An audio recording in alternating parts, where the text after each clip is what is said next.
Salut à tous les amis, j'espère que vous allez tous très bien. On se retrouve aujourd'hui pour unboxer une nouvelle figurine. Donc aujourd'hui, on va s'unboxer la Last One de l'Ichiban Kuji Dragon Ball X Temple Above the Clouds, sortie le 6 juillet 2024 au Japon.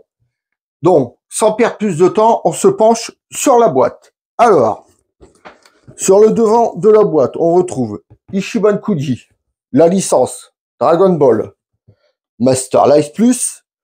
On retrouve le petit symbole Last One, Bandai Namco. On retrouve une magnifique photo de notre figurine de Piccolo Daimao dans son trône. Sur le côté, donc on retrouve des inscriptions en japonais, la figurine de profil, enfin de 3/4 profil. À l'arrière, on retrouve Master Life Plus, plusieurs photos de la figurine, les inscriptions en japonais. Sur l'autre côté, on retrouve encore des inscriptions en japonais, encore une autre photo de notre Piccolo Daimao. Au-dessus, donc on retrouve ici la photo de sa tête, la Swan, le nom de la Kuji, le petit sticker, il n'y en a pas. Ouais, c'est vrai, sur les Last One, à chaque fois, il n'y en a pas. Et en dessous, il n'y a rien du tout. Donc, on prend le cutter et on va enfin pouvoir ouvrir cette figurine. Là, en ce moment, j'ouvrais plus trop de grosses figurines parce que j'avais plus de vitrine pour les mettre. Et là, comme vous pouvez le voir, la vitrine que je vous ai fait, que j'ai fini avec vous, comme vous pouvez le voir, elle est là. Bon, j'ai pas encore mis les LED dedans, mais au moins, je peux y rentrer des figurines. Donc, et en plus, celle-là, apparemment, vu la boîte, je pense qu'elle doit être énorme. Donc, on va voir ça tout de suite. Attendez, j'ai mal coupé le scotch. C'est pas le moment de me blesser. Hop. Voilà. Là, je l'ai mal coupé là aussi, bah, décidément. Voilà. Donc, voilà comment ça se présente dans la boîte. Donc, on déballe tout ça. Donc, voici comment c'est en sortie de boîte. Donc, comme d'habitude, je déballe tout ça et on se retrouve pour le gros plan. À tout de suite, les amis.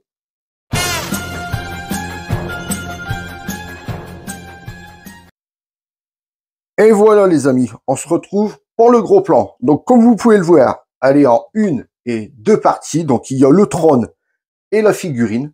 Donc, avant de parler de ça, je vous mets un petit extrait et on se retrouve après.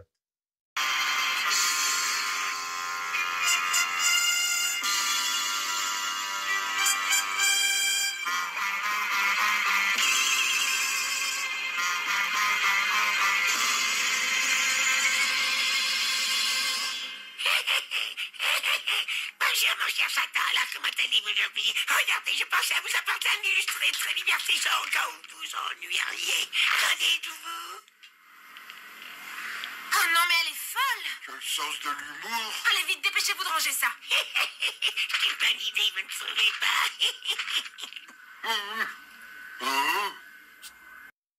Et voilà, les amis.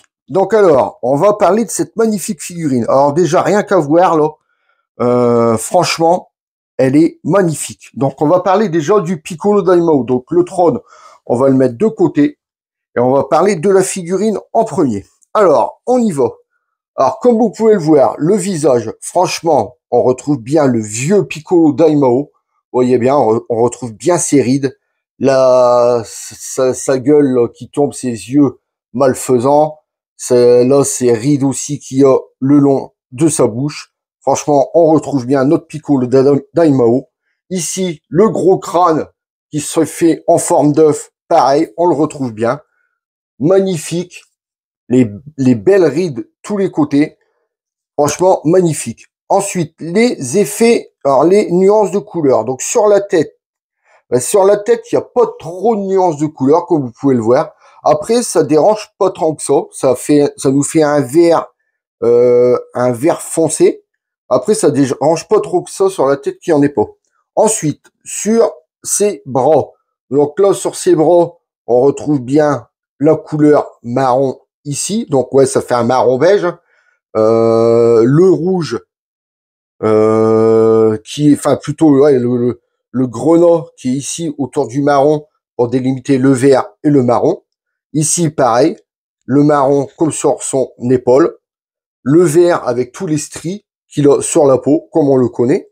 De l'autre côté, c'est exactement pareil.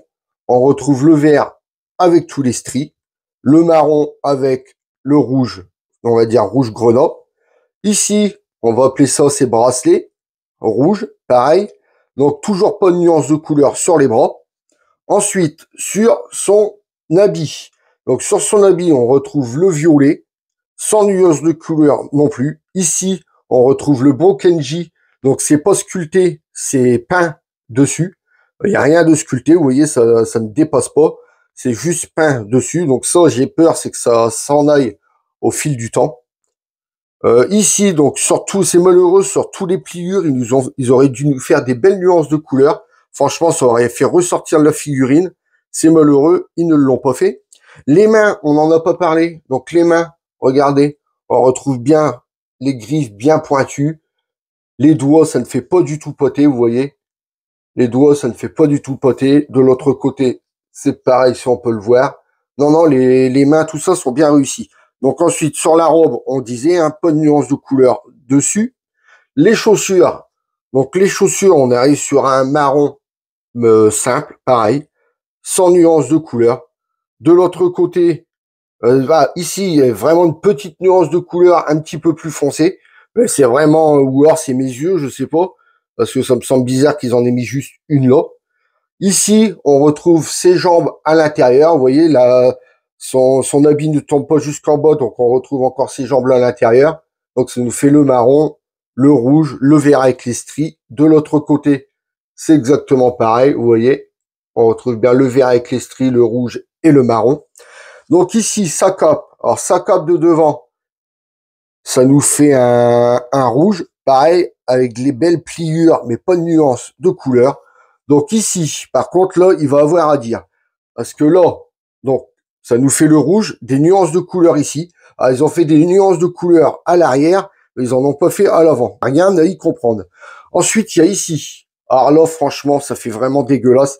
Bon, certes, c'est sûr, il sera assis sur son trône. L'arrière, on ne le verra pas. Mais regardez la cape.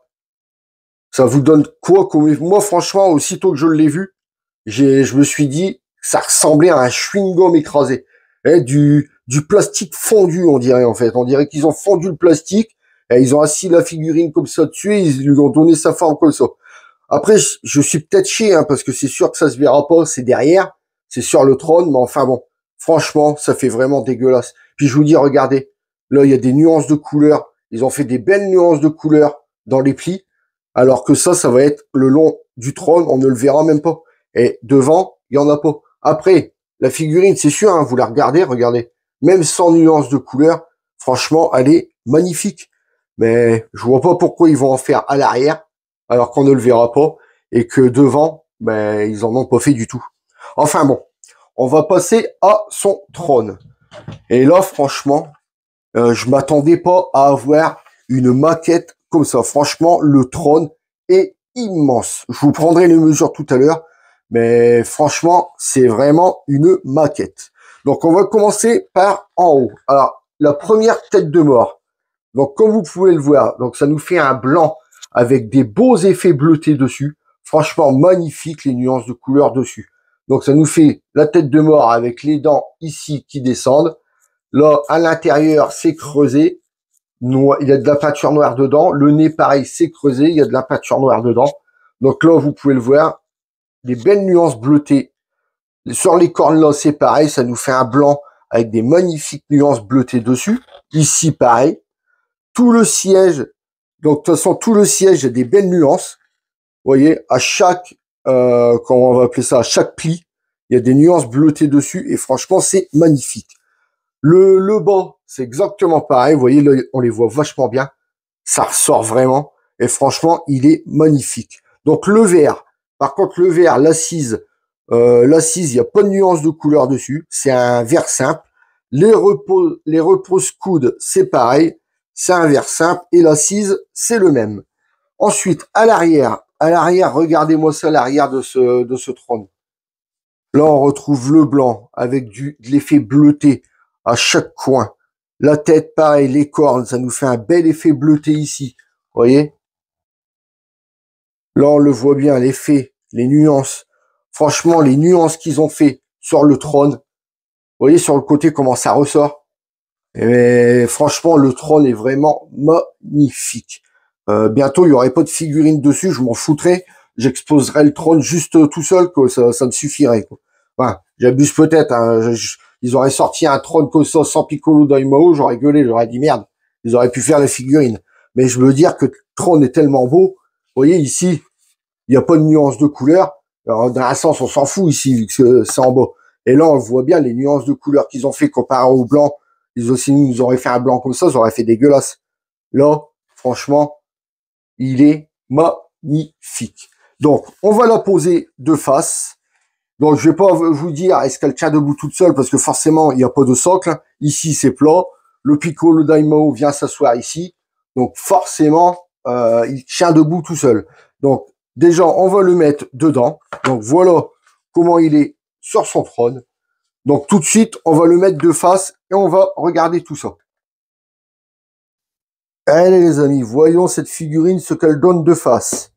Et voilà, regardez-moi ça. Franchement, elle est magnifique. Vous voyez, on pose le Piccolo. Bon, il y a que ce pied-là qui touche par terre. L'autre, ah si, les deux pieds, on va dire, ils touchent par terre. Ça a bien été conçu parce que vous voyez, les coudes, comme vous pouvez le voir, les coudes touchent vraiment bien les accoudoirs, du moins de ce côté-là. On va aller voir de l'autre côté. L'autre côté, c'est pareil. Vous pouvez voir, le coude touche vraiment bien son accoudoir. Franchement, elle est vraiment magnifique, cette figurine. Vous voyez, on peut la regarder de tous les sens. Là, le Piccolo Daimao de profil. À l'arrière, forcément, on le voit pas. On voit juste ses coudes qui dépassent. Encore de ce côté-ci, de ce côté-là, on le voit un peu, vous voyez. Regardez-moi ça. Franchement, là, c'est vraiment un coup de cœur.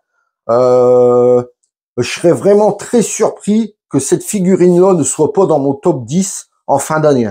Parce que franchement, là, je crois que c'est vraiment un coup de cœur. Elle est vraiment magnifique. Donc maintenant, on va prendre les mesures de la figurine. Alors, je vais vous prendre les mesures du Piccolo Daimao. Et après, je vous prendrai les mesures du trône. Alors, le Piccolo Daimao, en hauteur. Donc, en hauteur, il mesure 20 cm en hauteur. En largeur, on va prendre la largeur des coudes. En largeur, il fait 16 cm en largeur. Et en profondeur, donc en profondeur, on va prendre ses jambes, on va prendre son dos avec le devant de ses jambes. Hop, excusez-moi. Hop, alors attendez, en profondeur, il fait du 10 cm en profondeur. Donc maintenant, on va prendre le trône. Et c'est le trône vraiment qui est largement le plus grand. De toute façon, vous le voyez. Donc le trône en hauteur. En hauteur, il fait 27 cm en hauteur. En largeur, on va prendre là les pieds. En largeur, il fait 22 cm en largeur.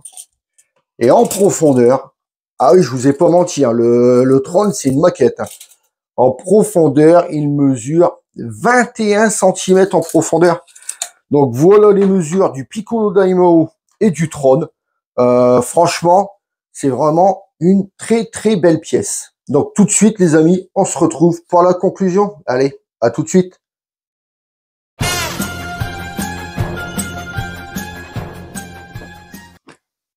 Et voilà les amis, on arrive pour la conclusion. Donc aujourd'hui, je vous aurais déballé la Last One de l'Ichiban Kuji Dragon Ball X Stamp Above the Clouds, sorti le 6 juillet 2024 au Japon.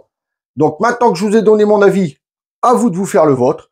Donc on arrive à la fin de la vidéo. Si vous avez aimé, lâchez-moi un gros pouce bleu. Si vous n'êtes pas encore abonné, venez vous abonner. N'oubliez pas d'activer la petite cloche pour ne louper aucune notification.